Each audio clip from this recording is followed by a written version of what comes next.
కాపాడుకున్న కొందరు యవనస్తులను నేను జ్ఞాపకం చేస్తాను. తర్వాత తమ హృదయాన్ని భద్రంగా కాపాడుకొనని యవనస్తులను కూడా నేను జ్ఞాపకం చేసి ముగిస్తాను.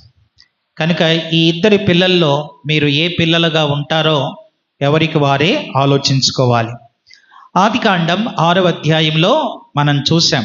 ఆదికాండం 6వ అధ్యాయం 5వ వచనంలో నరుల చెడుతనం భూమి మీద గొప్పదైపోయింది, వారి హృదయం తలంపుల్లోని ఊహ కేవలం చెడ్డదని యెహోవా చూసి ఆయన తన హృదయంలో సంతాపడ్డాడు. నరుల హృదయం ఆయన హృదయాన్ని సంతాపంలోనికి తీసుకుని వెళ్ళింది.